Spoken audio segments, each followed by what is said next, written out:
Bom, pessoal, bom dia, boa tarde, boa noite para quem está assistindo. Como vocês viram, o título da aula de hoje é um pouco polêmico. Ele pergunta se conjuntos algébricos podem ser seres revolucionários. E eu espero que ao longo dessa aula vocês consigam detectar se a resposta para essa pergunta é sim ou não. Tá? Eu já adianto que é sim. Eles são seres revolucionários, apesar da polêmica que isso envolve, mas eu não tenho medo da polêmica, tá? Eu já, por causa da aula de ontem, eu já recebi várias críticas no Twitter, porque eu defendi minha posição que zero não é natural. E eu não vou me calar, porque aqui eu não tenho rabo preso com ninguém, tá bom? Então, com todo o respeito a quem acha que zero é natural, eu não tenho nenhum respeito por quem acha que zero é natural, tá bom? Então, zero não é natural. E não importa o que as pessoas digam, tá? Essa é a grande verdade, tá bom? Mas vamos começar por hoje. Vamos começar a aula de hoje relembrando o que a gente fez ontem, que é o seguinte. Ontem a gente partia de um ideal I no anel de polinômios. E a partir desse ideal, a partir de um ideal de polinômios, a gente conseguia construir um conjunto algébrico afim, que era, por definição, os pontos do espaço afim, n-dimensional, na última aula, tais que o F se anula nesse ponto para todo o F em I, tá bom? Então, de certa forma, a gente consegue a gente consegue enxergar esse V como se fosse uma espécie de função que leva o conjunto dos ideais de K x1 até xn até o conjunto dos conjuntos algébricos afins em ANK, no espaço afim n-dimensional, certo? Bom, com isso a gente tem o seguinte, que pega a função V, desculpa aí pela tosse, essa função V associa um ideal J ao seu respectivo conjunto algébrico associado, certo? O que nós vamos fazer hoje é um passo reverso desse. A gente vai considerar, ao invés de partir de um ideal, a gente vai partir de um subconjunto do espaço afim n-dimensional, e a partir desse subconjunto a gente vai obter um ideal de polinômios associado a ele, tá bom? A gente vai ver que esse ideal ele tem algumas propriedades, e aí, assim como a construção, essa função V tem algumas propriedades que nós vimos na última aula, sobre inverter inclusões, enfim, e outras coisas que vocês podem olhar com mais detalhes lá, que nós fizemos direitinho, a gente vai ver também que é possível criar uma espécie de função I que sai do conjunto dos conjuntos algébricos e vai nos ideais de Kx1 até Xn, tá bom? E essa função I vai ter algumas similaridades com a função V. Nós vamos ver que mais à frente elas vão estar conectadas pelo que nós vamos chamar de teorema do zero de Hilbert, tá bom? Mas isso é um assunto para os próximos capítulos ainda, vai demorar um pouquinho ainda a gente chegar lá, tá bom? Mas então como é que a gente definiria esse ideal? A gente vai definir ele de forma similar ao que nós definimos os conjuntos algébricos, tá bom? Então, se eu tiver um conjunto, aqui não precisa ser algébrico, tá? A princípio. Se eu tiver só um subconjunto qualquer do espaço afim, aqui eu não estou assumindo que X é um conjunto algébrico, tá? Pode ser qualquer subconjunto mesmo. Então, a gente vai definir esse conjunto aqui, ó. I de X, para nós, vai ser a coleção de todos os polinômios em n indeterminadas, tais que F se anula em todos os pontos de X, tá bom? Lembra que o V de I é um conjunto de pontos que são anulados por todos os polinômios de I. Aqui é o contrário, são os polinômios que anulam todos os pontos de X, tá bom? Então tem uma ligeira diferença entre essas duas construções. Isso daqui é um subconjunto de pontos no espaço afim, n-dimensional, e isso daqui é um subconjunto de polinômios, tá bom? E aí, no próximo resultado, na verdade, a aula de hoje vai ser basicamente provar esse resultado que nós vamos provar agora, que tem vários itens, tem 6 itens, tá bom? E aí é uma coisa um pouco maçante a princípio, mas é porque é o tipo da coisa que nós vamos demonstrar agora para depois usar sem ver, tá bom? Mas a gente precisa fazer esse trabalho até para conseguir compreender bem quais são as boas propriedades que nós ainda não mostramos que isso é um ideal, né? Mas nós vamos ver que isso aqui é um ideal de polinômios, tá bom? E ele está relacionado com essa construção V, que nos dá conjuntos algébricos a partir de ideais. Mais à frente a gente vai ver como relacionar essas duas construções, tá bom? A próxima proposição, nós vamos ver várias propriedades que essa construção nos dá, tá bom? Eu vou pegar outra folha aqui para a gente ter uma folha com enunciado de todos os itens, tá bom? Para que a gente pode recorrer a essa folha sempre que for necessário, tá? Eu acho que não vai caber aqui, então vamos pegar outra folha aqui para a gente poder enunciar esse resultado, então.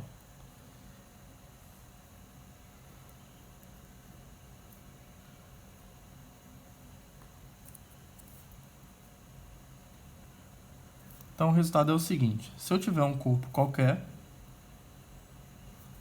o primeiro item é se X é um subconjunto de ANK, ou seja, do espaço afim n-dimensional sobre o corpo K, então esse ideal I de X é o que nós chamamos de ideal radical. Então, por exemplo, se X é um conjunto algébrico, X possui um ideal radical. É possível olhar para o conjunto algébrico e afirmar que ele acredita, que ele possui um ideal radical. E aí talvez alguns de vocês não lembrem o que é isso, a gente pode só revisar o que seria essa noção antes de continuar escrevendo os itens aqui embaixo. Vamos usar esse espacinho aqui atrás. Vamos relembrar o que é um ideal radical, tá? Então, se eu tiver um anel R qualquer, R, anel, J, ideal de R, a primeira coisa que a gente define é o que é o radical de um ideal, tá? Então, o radical de J, o que é esse conjunto a princípio? São todos os elementos X que estão em R, tais que X elevado a N pertence a J para algum número natural N. Tá bom? Para algum N natural. Então, os elementos que estão no radical de J são elementos que são do anel todo, em que alguma potência dele pertence, no singular aqui, pertence a J, tá bom? Em particular, o J está contido no radical dele, porque se eu pego um elemento x em J, x elevado a 1 pertence a J. E como 1 é o primeiro número natural, em particular é um número natural, então x elevado a 1 pertence a J me diz que x pertence a J, tá bom? Então, essa inclusão aqui sempre é verdadeira para qualquer ideal. E mais, a gente consegue mostrar, isso é um exercício clássico lá no primeiro curso de álgebra, que esse conjunto também admite uma estrutura de ideal de R, tá bom? Então, se J é um ideal de R, o seu radical também é um ideal do anel R. Tá? Para você mostrar que é fechado para soma, você vai usar o binômio de Newton com uma potência adequada, tá bom? Não é difícil não. E o produto aqui é até mais fácil de mostrar que o produto de um elemento do radical por alguém de fora também está ali. O zero, obviamente, está aqui. Zero elevado a qualquer coisa é zero, então ele vai continuar em J. Tá bom? Então, o radical de J, esse aqui é chamado radical do ideal J. Radical de J. Alguns livros denotam assim também, ó, rad de J. Tá? É bem normal. E aí, o que significa um ideal ser radical? A gente diz que esse ideal J ele é radical quando isso aqui acontece. O J é chamado ideal radical de R se, quando eu tomar... Essa inclusão sempre ocorre, certo? O J está contido em raiz de J, ou seja, no radical de J. Eventualmente isso aqui pode ser igual, eventualmente pode não ser. Quando for igual, a gente diz que o ideal é radical, tá? Então a gente diz que o J é um ideal radical de R quando o radical do ideal coincide com o próprio ideal, tá bom? Isso aqui está dizendo mais ou menos que se você tiver uma potência de um elemento em J, então o elemento necessariamente precisa estar em J, tá bom? Essa é a condição principal que você precisa verificar para que um ideal seja radical, tá? Porque essa inclusão sempre é verdade, e mostrar essa inclusão aqui, que pode não ser verdade em alguns casos, é mostrar que se uma potência de x está em J, isso deve implicar que o próprio x está em J, tá bom? Então, essa implicação nem sempre é verdadeira, tá? A gente consegue exemplos onde isso não acontece, tá? Quando ela for verdadeira, a gente diz que o ideal é radical, ok? Então, isso é dizer que o ideal é radical. Só essa revisão, essa rápida revisão que nós fizemos desse conceito, tá? O item B é parecido com o item A de uma das proposições que nós mostramos na aula passada. Essa construção I inverte inclusões, tá bom? Então, se o X está contido em Y, está contido, ou seja, são subconjuntos do espaço afim, e X está contido em Y, então o I de Y está contido no I de X. Tá bom? Isso é uma coisa que a demonstração é muito parecida com o que nós fizemos anteriormente, tá? Bem tranquilo mesmo. O I do conjunto vazio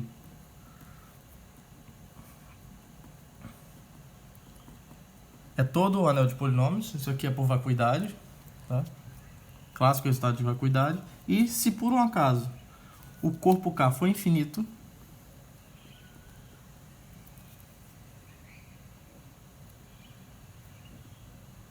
se o corpo K é infinito, então o ideal do ANK todo só admite o polinômio nulo, tá bom? Esse item seu que vai dar um pouquinho mais de trabalho para demonstrar, mas a gente faz. O item D. Aqui a gente começa a interagir as duas construções, V e a construção I, tá? Então, se S é um subconjunto de polinômios quaisquer, tá? Eu não estou colocando em S nenhuma estrutura, tá bom? S é só um conjunto de polinômios, pode ser infinito do jeito que você quiser, dependente disso. Se S é um conjunto de polinômios, então S está contido no I de V de S, tá? Porque olha só, se S é um conjunto de polinômios, faz sentido eu falar do conjunto algébrico obtido a partir de S. Agora, V de S é um subconjunto do espaço afim n-dimensional. Se ele é um subconjunto do espaço afim n-dimensional, faz sentido eu aplicar o I, ou seja, olhar para o ideal obtido a partir de V de S, tá bom? Então, S é um conjunto, quando eu pego de polinômios, quando eu pego V de S, isso é um conjunto de pontos, e aí eu posso pegar I de novo disso, isso vira novamente um conjunto de polinômios, que nesse caso a gente já vai ter visto no item A, que é um ideal radical de polinômios, tá bom? Então, e aí a gente vai ver de maneira simples que essa inclusão ocorre, e mais. Essa aqui confunde um pouquinho, mas olha só, quando eu pego V do ideal I do conjunto algébrico obtido por S, certo? Tem que colocar 3 parênteses aqui, senão não compila. Isso é igual ao V de S. Tá bom? Então, S é um conjunto de polinômios, V de S é um conjunto de pontos, I de V de S passa a ser um ideal de polinômio de novo, e aí V disso faz sentido eu me perguntar o que é. Tá? A gente vai ver que V de I de V de S é o próprio V de S. Tá? O item E, se X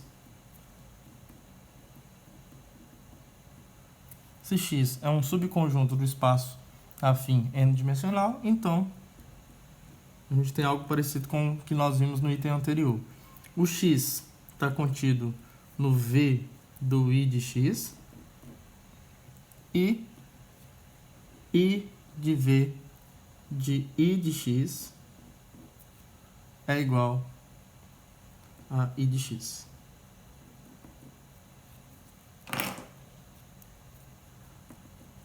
tá bom?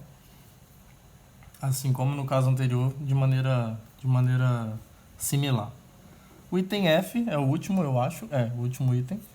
Se J é um ideal de polinômios, então, quando eu olho para o conjunto algébrico obtido a partir de J, isso é a mesma coisa que o conjunto algébrico obtido do radical de J. Radical da forma como nós definimos anteriormente, como eu relembrei para vocês. E mais, o radical de J sempre está contido no ideal obtido pelo conjunto algébrico obtido por J. Tá? Então essa inclusão aqui ela é sempre satisfeita. Tá? Num futuro próximo, a nossa pergunta vai ser quando que essa inclusão aqui, quando que a gente consegue a inclusão contrária, tá bom? Obter essa inclusão contrária é o famoso teorema do zero de Hilbert, um pequeno spoiler aqui, mas que a gente vai tratar dele mais pra frente. Por enquanto a gente vai averiguar apenas essa inclusão, tá bom? Então a proposição é essa. A aula basicamente hoje vai ser provar essa proposição, porque na próxima aula a gente já vai começar a falar de algumas coisinhas relacionadas à topologia de Zariski, de um conjunto algébrico, e aí como vai o assunto ainda é o mesmo, mas como vai mudar um pouco o foco, então eu vou deixar isso para a próxima aula para a gente ficar concentrado nesse resultado aqui, nessa construção que nós estamos aprendendo como fazer hoje, como obter um ideal de polinômios a partir de um conjunto algébrico, tá bom? Então vamos demonstrar esse resultado.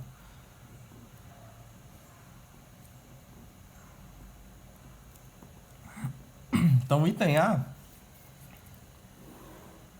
A, nós precisamos mostrar então que, para eu mostrar que isso é um ideal, eu vou mostrar primeiro que é um ideal, né? Então, para mostrar que é um ideal, claro que pela definição de I de X, vamos relembrar aqui o que é.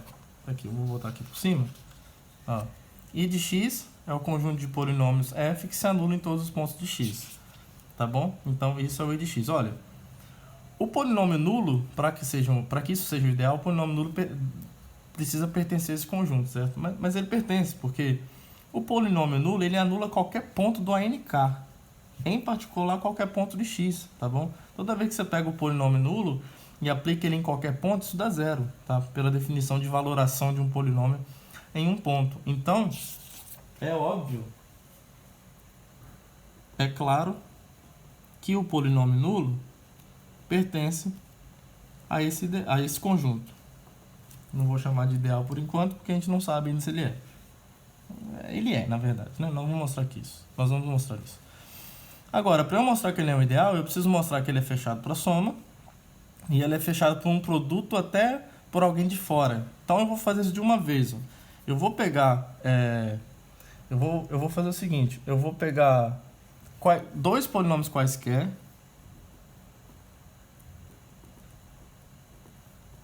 em I de X e pegar um terceiro polinômio que não necessariamente está no I de X, tá? E aí basta eu mostrar que o H vezes F mais G pertence ao I de X, tá bom? Se eu mostrar isso daqui, ó,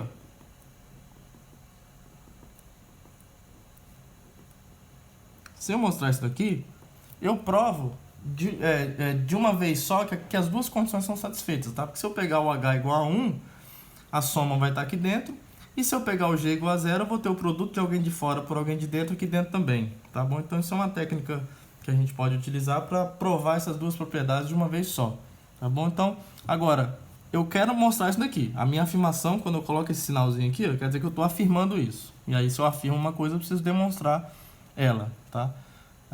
Então, para eu mostrar que HF mais G pertence a I de X, eu tenho que pegar um ponto qualquer em X e mostrar que esse polinômio H vezes F mais G em X, em P, desculpa, tem que dar zero, tá?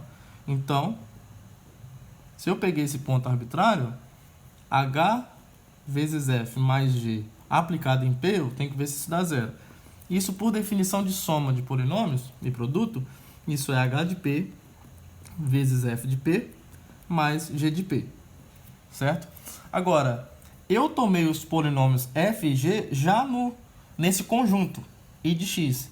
A característica dos polinômios que estão aqui é exatamente anular os pontos de x.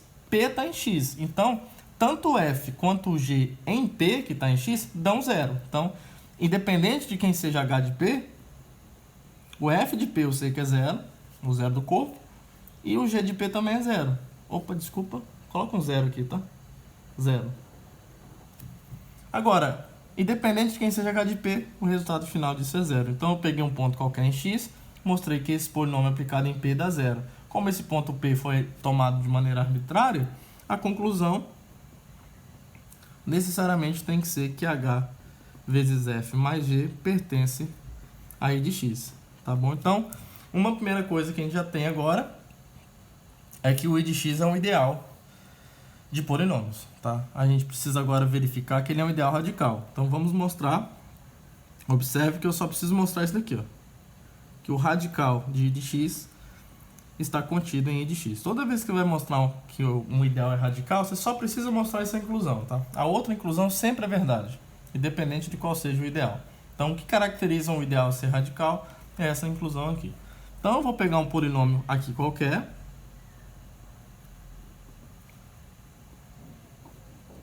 E o meu objetivo é mostrar que ele está em I de x, tá?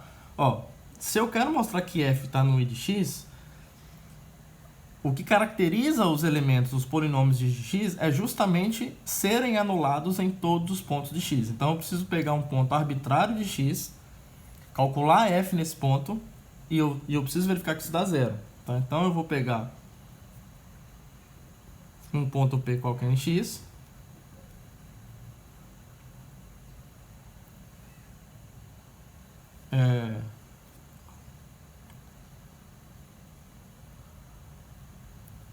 como o f está no radical do I de x, aqui não ficou muito legal não, porque senão vai ficar parecendo que esse número que eu vou pegar agora depende do P, não depende, tá? Então, perdoa o professor animal de vocês aqui. Como eu não tenho apagador aqui, eu vou dar esse risco mesmo. E eu não tenho medo da reação que isso pode gerar. Beleza, vamos recapitular aqui rapidinho. Como o f está no radical do I de x, tudo que eu falei antes ainda é verdade. Eu preciso pegar um ponto arbitrário, calcular f nesse ponto, e eu tenho que ver que isso dá zero. Mas antes de fazer isso, como f está no radical de I de x, por definição, deve existir um número natural, n. Então, m aqui, n não é uma boa, porque n já está sendo usado pro tamanho do espaço afim dimensional aqui. Bota m. Existe um número natural m, tal que f elevado a m pertence a I de x, tá bom? Então, isso aqui é verdade independente de qualquer ponto que eu tome em x agora. Isso aqui é a definição de um elemento estar no ideal radical de x, de I de x, tá bom? Então, alguma potência de f está em I de x. Vou deixar a folha aqui perto para eu continuar vendo ela e vou pegar uma nova aqui. Então, agora sim, se eu quero mostrar que o f está no ideal obtido a partir do conjunto x, eu preciso pegar um ponto qualquer e eu preciso verificar, dado um ponto arbitrário em x, eu preciso verificar que f de P é zero, tá bom? Olha, aqui atrás, ó, deixa eu pegar a folha aqui de novo. A gente sabe, f eu não sei, mas eu sei que f elevado a m pertence a I de x. Ó, f elevado a m pertence a I de x. Dizer isso é dizer que f elevado a m anula todos os pontos de x. Então, anula esse ponto arbitrário que eu peguei aqui também. Então, se isso aqui acontece, segue que o f elevado a m no P dá zero. Tá bom? Agora, f elevado a m de P, por definição de produto de polinômio, isso é o elemento f de P, que agora está no corpo K, elevado a m. E isso ainda é zero, continua sendo zero. Agora, nós estamos num corpo, tá? F de P aqui agora é um elemento no corpo K. Sendo um elemento do corpo K, se eu tenho uma potência dele que dá zero, é porque necessariamente ele tem que ser zero, tá? Todo corpo é um domínio de integridade. Então, se eu tenho um elemento nilpotente, esse elemento nilpotente precisa ser zero, tá? Então, isso aqui me diz, como K é um corpo, que o f de P é zero, que era o que a gente queria provar. Então, pegamos um ponto qualquer em X, mostramos que f de P é zero, a conclusão é que o f pertence ao ideal obtido ou gerado por X, vamos dizer assim. Tá? Não é gerado no sentido algébrico, mas é obtido a partir do conjunto X, do subconjunto do espaço afim n-dimensional X. Ok? Então, provamos a inclusão que a gente queria e isso fecha o item A, porque agora nós mostramos que o radical de I de X está contido em I de X, então isso mostra que I de X é um ideal radical de polinômios em N indeterminadas. Tá? Então, em particular, todo conjunto algébrico possui um ideal radical. Tá bom? Então, isso deve nos levar a pensar sobre o título dessa aula. O item B é bem simples, tá? O item B, só relembrando aqui, vou pegar aqui de novo o enunciado. Ó, se x está contido em y, então I de y está contido em x, I de x, tá? Esse aqui, de maneira bem esperta, eu vou deixar como exercício, não para o leitor, mas exercício para o ouvinte ou para aquele que está nos assistindo. Tá bom? Tenta usar, não é exatamente os mesmos conceitos, como eu vou dizer, mas a ideia da demonstração desse item é muito parecida com a ideia de que nós demonstramos que a função V inverte inclusões, tá? É a mesma coisa, tá bom? Dizer que o I de Y está contido em I de X, ó, dá para falar a demonstração. Se eu pego um polinômio que anula todo mundo de Y, ou seja, um polinômio que está em I de Y, como o x está contido em y, em particular ele anula todo mundo de x também. Então ele vai estar no I de x por isso. Tá? Então é bem rápido. O item C. O item C talvez é o que vai dar um pouquinho mais de trabalho. Tá? Não a primeira coisa, vamos relembrar aqui. Ó. O I do vazio é igual a K, é igual ao anel de polinômios todo. Tá? Isso é simples, é por vacuidade. Tá? Se você admitir que existe um polinômio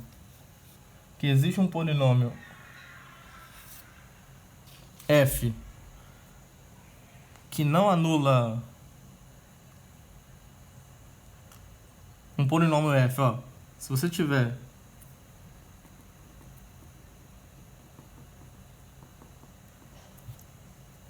um polinômio aqui em Kx tá xn, tal que f não pertence a isso daqui, então o que significa um polinômio não pertencer ao I de vazio? Bom, se ele não pertence ao I de vazio, então tem que ter algum elemento no vazio tal que o f dele dá diferente de zero.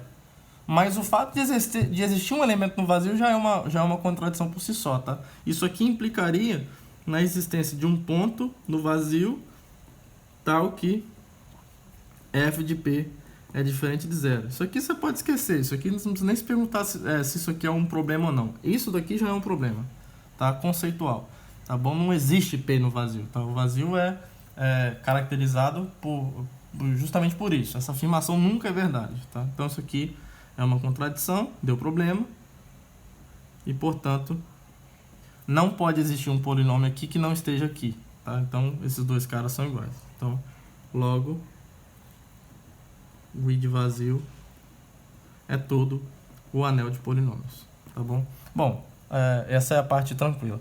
A gente quer mostrar agora isso daqui, ó. A gente vai estar nós estamos sob a hipótese que cai um corpo infinito. E a gente quer mostrar isso daqui, ó, que o I do ANK é só o polinômio nulo, tá? Essa inclusão aqui é óbvia. Por que ela é óbvia? Como eu disse para vocês, o polinômio nulo sempre anula todos os pontos do espaço afim n-dimensional, tá bom? Então, quando eu pego o polinômio nulo, 0 de P é igual a 0, ó, isso aqui é verdade, ó, 0 de P é 0 para todo P, aqui 0 polinômio, aqui 0 elemento do corpo, tá? Para todo P em ANK. Então, isso aqui, por definição, me diz que o polinômio nulo, 0, pertence ao ideal obtido a partir do espaço afim todo, tá bom? Então, essa inclusão aqui, ótimo, ok. Não precisa nem de hipótese do corpo ser infinito, tá? Aqui vale independente do corpo ser finito ou infinito. O grande ponto é esse daqui, ó. é saber se o polinômio nulo é o único que satisfaz isso. Ele é o único que satisfaz isso. Tá bom? E isso nem sempre é verdade para corpos finitos, por exemplo. Tá? Para corpos finitos, só vou dar um exemplo aqui rapidinho, voltando a um rascunho nosso aqui. Ó. Vamos aproveitar esse rascunho aqui. Para quem está familiarizado com alguns corpos residuais, vamos supor que o seu corpo fosse o Z quocientado por PZ, onde P é um número primo.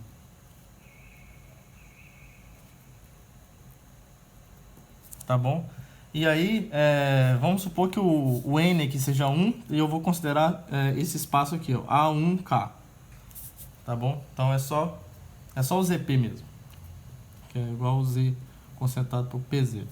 Quando eu olho para esse polinômio aqui, ó, f igual a x elevado a p menos x,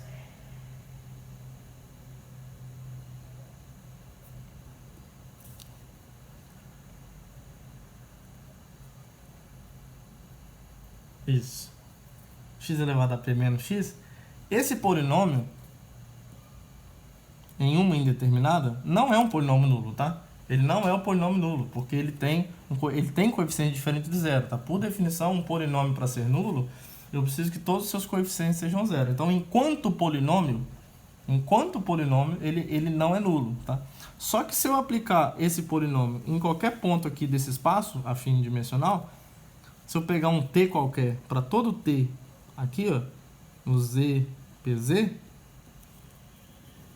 f de t é igual a t elevado a p menos t, que é igual a zero, tá bom? Por quê?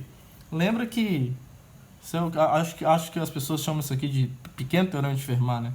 T elevado a p é congruo a t mod p, tá? Então isso quer dizer que quando eu olho no anel ZP, no anel Z consertado pelo ideal gerado por P, t elevado a p e t são a mesma coisa, tá? T elevado a p é igual a t. Quando você passa a barrinha aqui, dá a mesma coisa. Então, t elevado a p menos t dá zero, tá bom? Quando eu olho para t nesse anel quociente, tá? Então, isso aqui me diz que f pertence ao I do A1K, tá bom? Mesmo sendo diferente de zero. Ele não é o polinômio nulo, tá bom?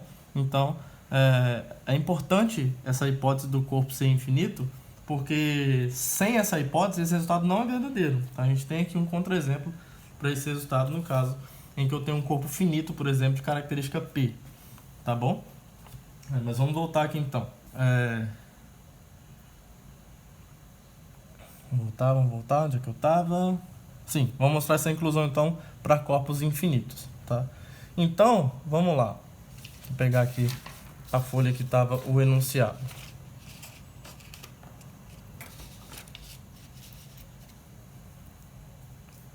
Então, para n igual a 1, a gente vai provar esse resultado por indução, tá? A gente vai provar por indução sobre n.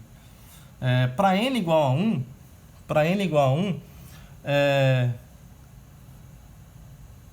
que acontece? Para n igual a 1, o A1K, como conjunto, tá? Como conjunto é a mesma coisa que o corpo K, tá? Quando eu pego um polinômio aqui, eu estou dizendo que esse polinômio, ele se anula em todos os elementos do corpo K. Tá? Dizer que f pertence ao I de A1K é dizer que f de p é zero para todo p no A1, que é o próprio K. Então, eu estou dizendo que esse polinômio aqui, que é em uma indeterminada só, ele possui infinitas raízes. Eu estou assumindo que o K é infinito. Ó. Então, dizer que f pertence a isso daqui é dizer que todos os elementos do corpo K são raízes do polinômio f. Agora, num corpo infinito, o polinômio nulo é o único que admite infinitas raízes, tá bom? Porque a quantidade máxima de raízes que um polinômio pode ter está limitada pelo grau dele, se ele for diferente de zero, tá? Se esse polinômio fosse diferente de zero, ele teria um grau. E aí, esse grau é o número máximo de raízes que ele pode ter. Ele não pode ter infinitas raízes. Então, esse polinômio não pode ser diferente de zero por isso. Porque se ele fosse diferente de zero, ele teria um grau. E aí, tendo um grau, ele tem um limite para a quantidade de raízes que ele possui. Só que quando eu pego um polinômio aqui, sabendo que o corpo é infinito, eu já estou dizendo que ele tem infinitas raízes, tá bom? Então, nesse caso, como K é infinito, o polinômio tem que ser zero, tá bom? Então, o resultado vale para n igual a 1, tá bom? A gente vai supor agora. Vamos supor que o n é maior que 1 e que o resultado, ou seja, que o resultado que a gente quer provar é verdadeiro para n menos 1. Então, a minha hipótese de indução aqui é essa daqui, ó. Aqui o conjunto é que o ideal de polinômios obtido a partir do espaço de dimensão n menos 1 sobre k só admite o polinômio nulo. Essa é a hipótese de indução. Meu objetivo, incluso aqui, né? Mas essa inclusão, igualdade aqui nesse caso dá no mesmo porque a outra inclusão sempre é verdadeira. Meu objetivo é mostrar isso daqui, ó. Tá? Então, vou pegar um polinômio aqui qualquer.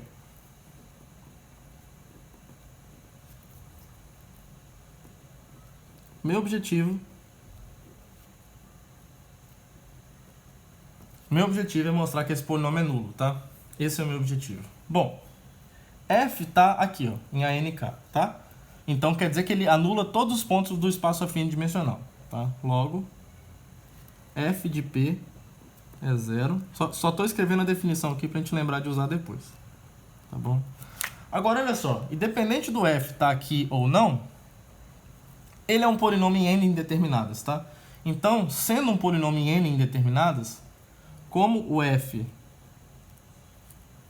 está aqui, ó, lembra que o anel de polinômios com n indeterminadas é a mesma coisa que o anel de polinômios nas n-1 primeiras indeterminadas, adjuntando ou juntando a última indeterminada xn. Então, eu posso escrever f dessa forma aqui, ó. F como sendo um f0 mais f1 xn, tá?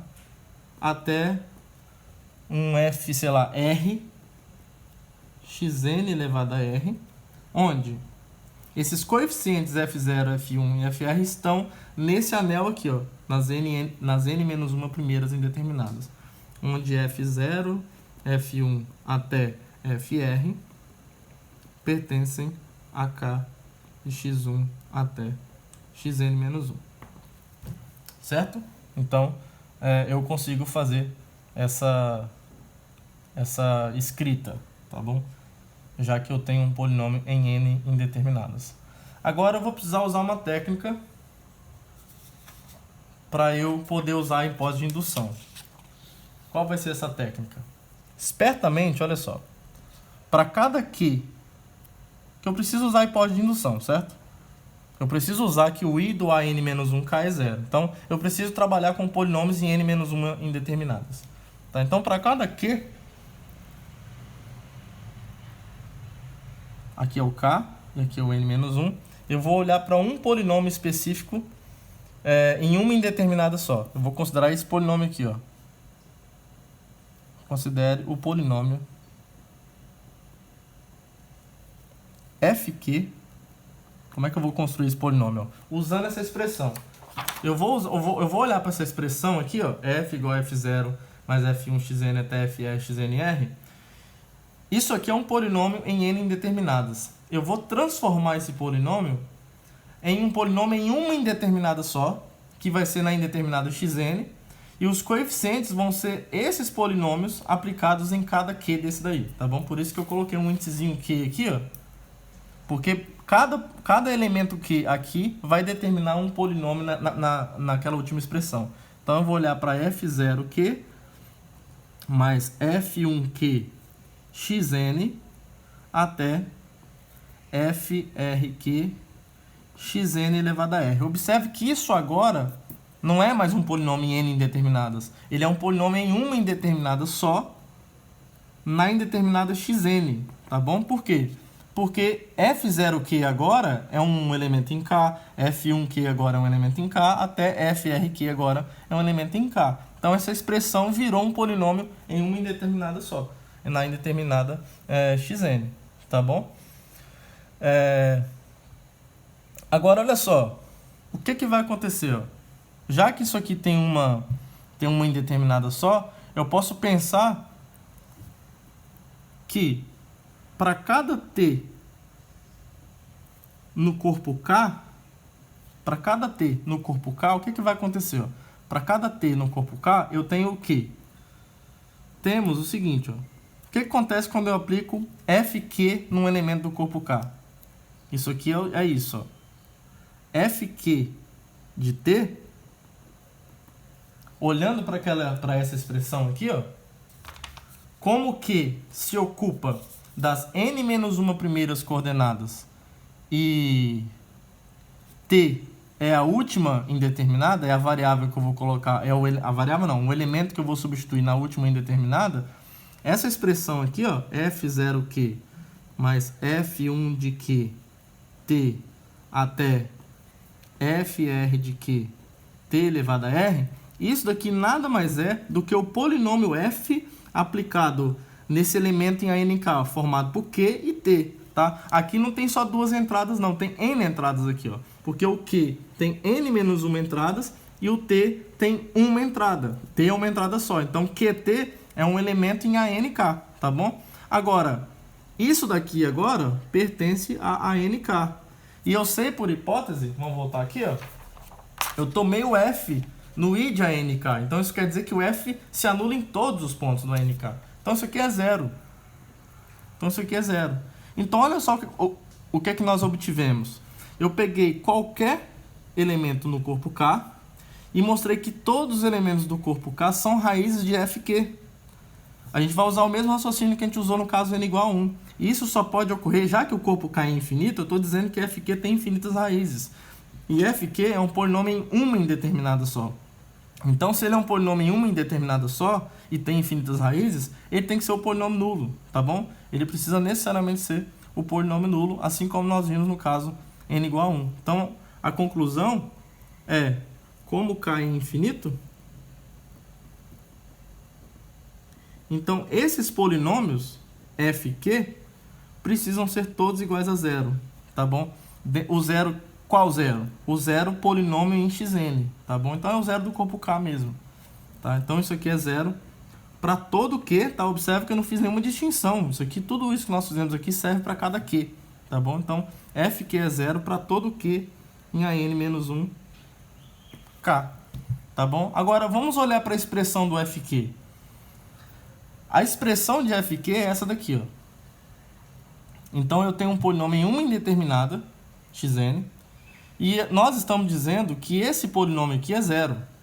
Dizer que esse polinômio aqui é zero em uma indeterminada quer dizer que os seus coeficientes do corpo K são todos iguais a zero. Então dizer que Fq é zero como polinômio é dizer que F0 de Q é zero, F1 de Q é zero, até Fr de Q é zero, tá bom? Então isso daqui implica que Fj de Q é igual a zero do corpo K para todo J de 0, o índice 0, o índice 1 até o índice R. Certo? Agora, dizer isso, como eu tô aqui, desculpa. Não tá errado não, mas é só colocar aqui também que isso aqui é verdade para todo Q em ANK, em AN-1K. Então olha só, Fj de Q é 0 para todo Q e para todo J, de 0, de 1 até R, tá? Então, isso aqui está me dizendo que todos esses FJs pertencem ao I de AN-1K, tá? Então, essa igualdade está me dizendo que o F0, F1 até o FR, como todos eles se anulam em qualquer ponto do AN-1K, eles necessariamente precisam estar aqui, ó. Agora, a hipótese de indução me diz que isso é zero. Então, olha que maravilha. Qual era a expressão original de F? Assim, ó. F0 mais F1xn mais FRxn elevado a R. Mas eu acabei de mostrar que todos esses coeficientes aqui são iguais a zero. Então, o F original, que era isso daqui, e que ainda é, não deixou de ser, mas agora a gente consegue ver isso de outra forma, como sendo 0 mais 0xn até 0xn elevado a R, e isso é o polinômio nulo, tá bom? Então isso fecha o item C, que deu um pouquinho mais de trabalho, tá? A gente precisou pensar um pouquinho mais aqui para poder fazer, e provamos por indução que de fato esse resultado ele é verdadeiro, tá bom? Então isso fecha o item C. Vamos ao item D então. O item D. O item D é simples, tá? Vamos relembrar aqui do enunciado dele. Se eu tenho S um conjunto de polinômios, então o S está contido no IV de S e o V do I de V de S está contido em V de S, tá? Isso aqui é uma brincadeira de manipular algumas coisas aqui, tá bom? Então vamos ver como é que a gente faz isso. Item D. Vamos provar primeiro que o S está contido em... Primeira afirmação, S está contido em V de... I de V de S, desculpa. I de V de S. Essa é a primeira inclusão que nós temos que provar. Então, olha só. Para todo... Então, vou pegar um elemento qualquer aqui em S. E olha só. Eu quero mostrar... muito rápido. Eu quero mostrar que F se anula em todos os pontos de V de S. Tá? Agora, se eu pegar um ponto qualquer em V de S, ó, dado P em V de S qualquer, é muito rápido que, como P está no V de S, por definição desse conjunto algébrico, P é anulado por todos os polinômios de S.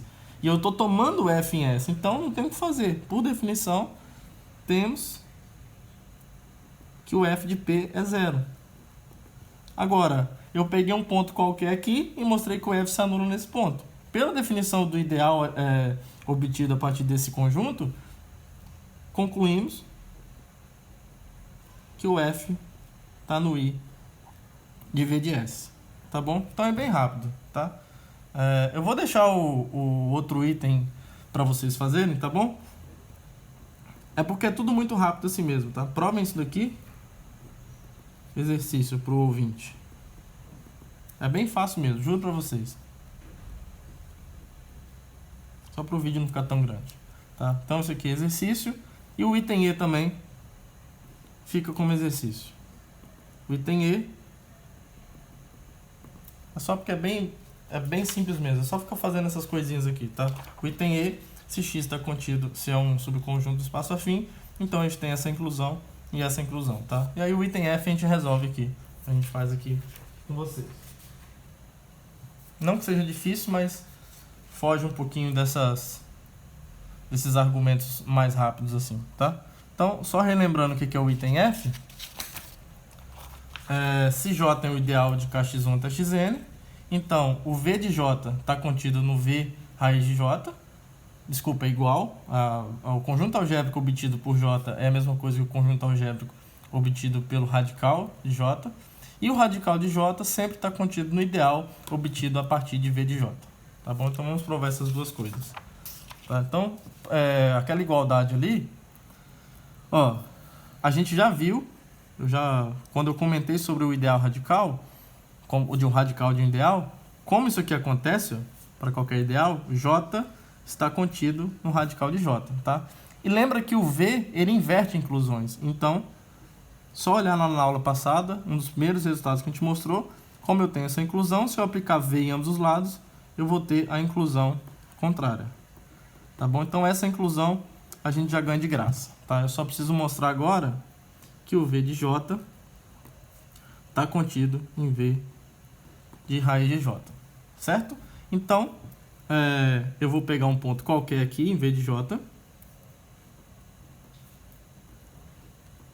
E o meu objetivo é mostrar que P está em V de raiz de J. Lembra que V de raiz de J é o conjunto dos pontos que são anulados por todos os polinômios que estão nesse ideal aqui agora, tá? Então eu tenho que pegar um polinômio qualquer aqui no radical de J e mostrar que esse polinômio se anula em P, tá bom? Então, dado um F qualquer em raiz de J, como ele está no radical de J, existe um N, que obviamente depende desse F, existe um M, vou colocar M, natural, tal que F elevado a M pertence a J. Tá bom? Então, eu não sei se o F está em J, mas alguma potência dele está em J. Agora, se o F elevado a M está em J e o P está em V de J, P é anulado por todos os polinômios de J, em particular por esse f elevado a m. Então, f elevado a m aplicado em P dá zero, tá? Porque f elevado a m pertence a J e o P pertence ao conjunto de zero de J.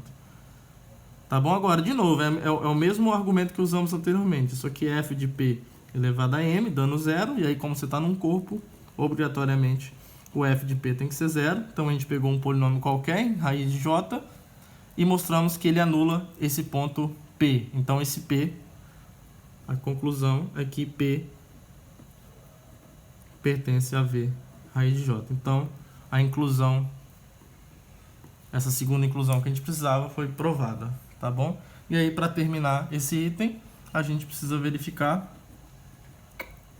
essa inclusão aqui, ó, que o radical do ideal J sempre está contido no I de V de J, tá bom? Então, como é que a gente prova isso? De novo, vamos fazer a mesma coisa. Eu vou pegar um polinômio aqui qualquer.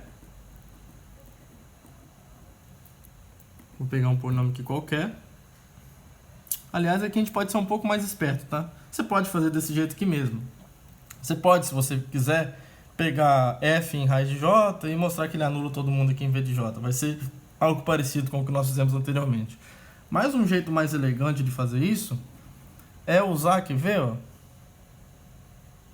Vamos ver qual resultado a gente pode usar. É usar o item D. Ó, no item D, a gente mostrou, ou eu deixei, esse aqui a gente mostrou, né? Eu deixei o restante para vocês como exercício. A gente mostrou que o S está contido no I de V de S, certo? Isso vale para qualquer subconjunto, em particular se esse conjunto tiver uma estrutura de ideal. Então, usando esse item D, vou colocar aqui, ó, pelo item D dessa proposição, isso aqui é verdade, ó. J está contido em I de V de J, certo? Isso aqui é verdade. Agora, o radical de um ideal, ele tem uma propriedade muito legal que ele mantém inclusões, tá? Só um rascunho aqui, rapidinho. Vou pegar minha folha de rascunho aqui que eu fiz com vocês. Um pequeno rascunho. Vale essa propriedade aqui, ó. Se você tiver dois ideais no anel R, isso aqui dentro de um anel R, vale, ó, se o I estiver contido em J, vale que o radical I está contido no radical de J, tá? É muito simples provar isso. Olha, se um x pertence ao radical de I, então x elevado a n pertence a I para algum n. Agora, como o I está contido em J, x elevado a n pertence a J para esse n. Agora, se alguma potência de x está em J, é porque ele está no radical de J, tá bom? Então, eu acabei de narrar a demonstração desse pequeno exercício, desse pequeno resultado aqui que a gente tem sobre o radical de ideais, tá bom? Escrevam aí como exercício, para quem estiver interessado. Vale a pena escrever para ter certeza que entendeu direitinho. Mas o radical, ele mantém inclusões. Então, como eu sei que o J está contido aqui, eu posso aplicar o radical em ambos os lados e manter a inclusão. Então, o radical de J está contido no radical do I de V de J. Só que agora eu posso usar o item A. Olha só, no item A, nós mostramos que para qualquer subconjunto do ANK, o I de x é um ideal radical. Em particular, quando esse x for um conjunto algébrico, tá? Eu não fiz nenhuma restrição aqui. Então, o I de alguma coisa sempre é um ideal radical. Então, essa coisa aqui, ó, é igual ao I de V de J. Então, a gente tem essa inclusão de graça e aí isso fecha essa proposição que tomou basicamente quase toda a aula de hoje. Então, no fim das contas, a gente tem duas funções que toma ideais radicais de kx1 até xn nesse conjunto. Vamos colocar aqui, ó, conjuntos algébricos afins sobre K, tá bom? Essa função pega um I e um J e leva em V de J. E hoje nós vimos uma função meio que fazendo o trabalho contrário, tá? A gente viu uma função que toma conjuntos algébricos afins em ANK, vou colocar aqui, em ANK, e leva nesse conjunto aqui, ó, ideais radicais de k, x1 até xn. Ele faz o quê? Ele pega um conjunto algébrico x e leva no seu ideal associado, tá? O ideal de polinômios que anulam todos os pontos de x. Tá bom, pessoal? Então, mais pra frente a gente vai ver que, por causa do teorema do zero de Hilbert, a gente vai perceber que essas duas funções, na verdade, uma é inversa da outra, tá? A gente já obteve, por exemplo, algumas inclusões, por exemplo, o x está contido no v de x, mas a gente vai ver que isso é igual, na verdade. Tá? O x é igual ao v de x quando o x é um conjunto algébrico, tá bom? E nós já vimos no item F aqui, ó, o item F está dizendo que quando o item F está enunciado para qualquer ideal, mas observe que quando J for um ideal radical, se a gente tivesse a outra inclusão, a gente teria igualdade, na verdade. Ó. Deixa eu me explicar um pouco melhor. O item F, vou colocar aqui atrás. O item F está me dizendo isso daqui. Ó. Raiz de J está contido em I de V de J. Tá? No teorema do zero de Hilbert, a gente vai provar que a inclusão contrária ocorre. Então, no teorema do zero de Hilbert, a gente vai provar isso daqui. Ó. A gente vai precisar de algumas hipóteses a mais, que eu não vou entrar no detalhe agora. Mas a gente vai provar isso daqui, ó, que o I de V de J é raiz de J. Se eu souber previamente que J é radical, então a gente vai ter isso daqui, ó, tá bom? Então o I de V de J vai ser igual a J, se o J for radical. E eu também sei, isso aqui não precisa do teorema zero de Hilbert, isso aqui sempre é verdade, que o V de I de x é igual a x, tá? Desde que o x seja um conjunto algébrico, tá bom?